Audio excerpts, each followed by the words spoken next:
After having a really unfruitful Kokomi discussion yesterday, because I can't do unscripted things, I am not smart enough, I decided that we were gonna do the Raiden one in the Ask Zajef style. So people ask questions and I just answer them. And hopefully we cover everything. And we have 68 comments. But yeah, we... I woke up, I was like, I'm gonna make a post on YouTube. And I was like, just making a text post sounds a little bit boring. So let me let me draw a Raiden. Sorry if these are stupid questions. SMH. Very stupid questions. Cringe. Is Raiden C1 a significant upgrade? Not really. It's not quite as bad as I thought initially. So it's like a 5-ish% damage increase, but that's like assuming you get like on second-ish rotation onwards. If it's not second rotation onwards, A1 resolve, so the amount of resolve you'll gain from this thing is gonna be lower. So it's gonna be something like more 4, maybe even only 2. So it's anywhere between like 4 and 12% of a damage increase. That's on the whole thing, not just on the initial burst. But yeah, like it is a fine constellation. It's not terrible, but it's definitely not an amazing one. If you're choosing between that and the weapon is gonna be a bigger increase basically every time. But obviously weapon gacha is a lot more painful than character gacha. It's not really a one-to-one comparison in terms of primo gem amount. But yeah, so is Raiden C1 a significant upgrade? No, it is an upgrade. It's a nice upgrade. It's not very significant, and it's not better than engulfing. Rational or Hu Tao for single target? It depends. The thing about Rational is it's very easy to play. The hardest part about it is getting that N3C times 3 plus N1C, because it's possible that your burst runs out by the end of before the start of the last charge attack, which would mean that you lose a charge attack. But like realistically, all you have to do to fix that is just replace one of those N3Cs with an N2C, so you do one less normal attack before your charge attack, and you lose a tiny bit of damage, but it's really not that big. And like the rest of the team, the rotation is like really straightforward. And so because of that, it's very easy to get close to max potential out of that team, which is why it's such a popular team, because it feels really good whether you know the rotations or not, whether you've learned about gauge theory or not. You use your abilities, things just work. That being said, a well-played Hu Tao with the right cancels, especially in a VV Vape team, so with a Pyro unit and an Animo unit as the 2 flex slots on top of Xingqiu, destroys every other team in single target. It's just like head and shoulders above everything else in terms of single target damage, but there's a lot more uncertainty. It's harder to do the setup, like significantly harder to do the setup. The setups can be different in AoE than they are in single target. You're playing Hu Tao generally without a shield in teams like that. You have to do the perfect cancels on Hu Tao. So overall, if you want just like guaranteed stuff without having to think much, Rational is better. But if you're like willing to put in the time, Hu Tao is gonna be better for single target. How good or bad is Raiden plus Yoimiya comp? It's always hard to like evaluate comps like that are very clearly not optimal, because the question is always like, it's not just how well does it perform, it's also how much worse than the alternatives that you could have with the same units does it perform, right? Is it gonna perform completely terribly? No. Raiden is a pretty strong unit, and if you have Yoimiya, Raiden, Bennett, Xingqiu, like you're still gonna do fine, but it's definitely not ideal. You are gonna perform significantly worse than if you replace that Yoimiya with a unit that synergizes with Raiden better. If you like Yoimiya, can you use that team to clear Abyss? For sure. Would I recommend it to someone who's just trying to get a strong team and doesn't care about playing specific characters? Definitely not. Is Raiden Sunfire a good enough team to warrant pulling for Raiden?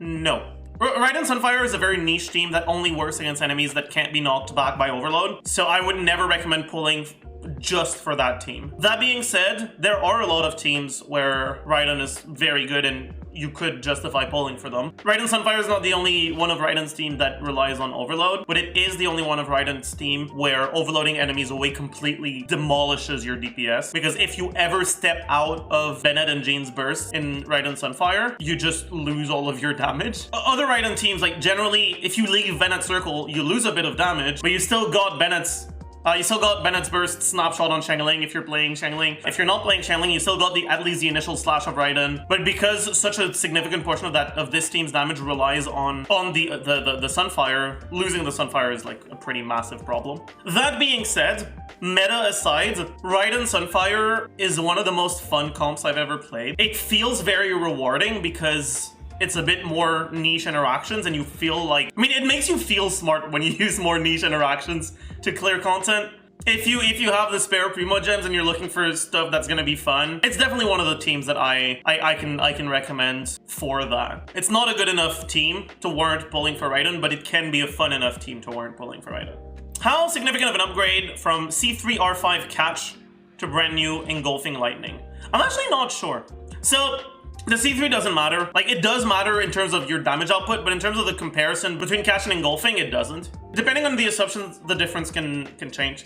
But you can expect between 15 and 20% improvement on Engulfing on Raiden Hyper Carry teams, and between 10 and 15 on Raiden National teams. AKA, pretty good, but it's definitely not something you need to go for. Can Raiden be viable hyper carry without Sarah or Kazuha? Yes and no. So obviously, yes, she can. I'll play a Raiden hyper carry team without Sarah or Kazuha way before I play a Kutsing, right? Or I play a Diluc team. Is it good enough that you can play it and it can be like the best option on your account, assuming you pull for Raiden? Yeah, it can definitely be strong enough for that. My biggest problem with Raiden, if you don't have Kazuha, is Kazuha's gonna be a bigger upgrade for your account than Raiden. Like, yeah, she's definitely viable, she's definitely strong, but she's probably not the optimal unit to go for, assuming you're willing to wait for reruns, right? She's not your only option, right?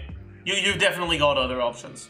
In Raiden Hyper Carry with Raiden, Sarah, Kazuha, Bennett, how much ER does Kazuha generally need? That actually depends on how many E's you get per rotation. With C1 you can do EQE, but that eats into your uptime on Raiden, so you don't even always do it. How much ER does Kazuha generally need? So assuming you're using 2 E's per rotation, 1 Bennett E per rotation, about 14 procs of Raiden E per rotation, so about 7 particles, and then about 3 procs of Electro Resonance.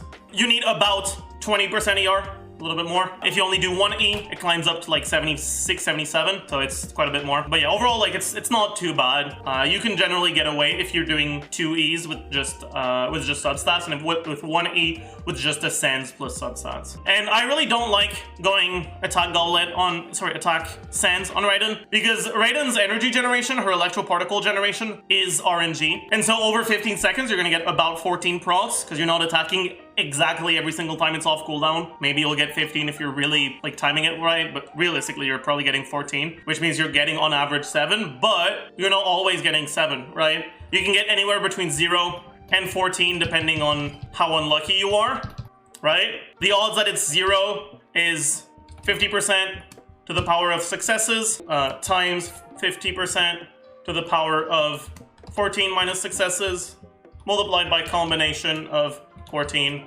successes, right?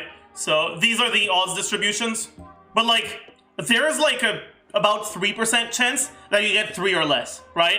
Where the average is 7. But if you're getting 3 or less instead of 7, that's 4 particles you're missing out on, which is like 12 energy with no ER, but you're running 200 plus, so it's gonna be like 20 energy you're missing out on, right? 20 plus energy. And 5 or less is like about 20%. So basically, yeah, the average is 7, but the odds that you get significantly less are, like, it's definitely a result that could happen. And so I like having enough ER so that even if I get relatively unlucky, so like 4, 5, I can still get my burst off cooldown, which means that basically I would rather have more ER than less. If you're willing to reset until you get good RNG, you can actually go the other way, right? You can go less than necessary and just reset so that you get like a 20-ish% chance to get 9 or more, right? So you can run a little bit lower ER, higher damage, and like if you're willing to reset, that can be nice. But it's a fucking pain in the ass and I wouldn't recommend it. For Electro versus Attack, basically, they're about as good as each other. It depends on what supports you're using. If you're getting a lot of attack buffs, it makes the Electro damage goblet better. If you're getting a lot of damage buffs, like damage percent buffs, like Kazuha, it makes the attack goblet better. At the end of the day, if you have similar substats, they're mostly interchangeable. And if you want to get an answer for your specific situation, you can use the optimizer for that. How good is Wavebreaker Finn Refine 5 on Raiden, and how much ER do you want on Raiden at least? So how much ER do you want on Raiden at least is like basically what we just talked about. And how good is Wavebreaker Finn R5? I wouldn't actually use Wavebreaker or Homa over Catch. Depending on where you set the ER requirement, it can make some weapons way better or way worse, right? Engulfing is the weapon that gives the most ER in the game, and so if you set the ER requirement really high, engulfing is getting all of its value. But if you set the ER requirement really low, then you're wasting a lot of your stats on engulfing. Or they're not really wasted, but they're not as useful as they would be otherwise. And then the gap between engulfing and the other weapon diminishes. Take all of these with a grain of salt, right? When I'm doing weapon calcs here, the assumptions are gonna vary pretty wildly depending on what team, how invested you are. And it's very possible that I made a bunch of mistakes because I am far from perfect. But this is also a pretty good resource to use, the Kuting Main's Raiden guide. The reality of it is engulfing is like the top weapon, then Homa, High Refine Wavebreaker, Jadewing Spear, Deathmatch, Skyward Spine, Catch, they're all very similar. If you have one of them built, you don't really need to go for another one. Can Raiden Hyper comps work without Bennett? Yeah, but no. Like, it's not really Raiden Hyper if you don't have a Bennett. I would say, like, it's just not really a Raiden Hyper comp if you don't have Bennett. Because Raiden's not going to be the unit hyper carrying your team. You can have an on-field Raiden, but it's not going to really be quote-unquote hyper carry. But you can still go for, like, just normal, like, a Taser Raiden comp. Something like this is, like, it's fine. It's not terrible. If you can get away without a healer, you can go for this instead. Like, these comps aren't terrible, but they just feel like they're not particularly good either. You're kind of wasting a lot of your potential on Raiden when playing comps like these. But they're still going to perform, like, completely fine.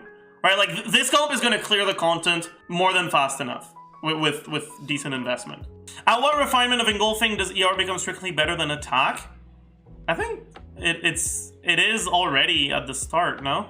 And I guess it's gonna depend on how much damage percent you have and how much attack you have, because the more attack you have, the more ER becomes better, because ER is attack with engulfing.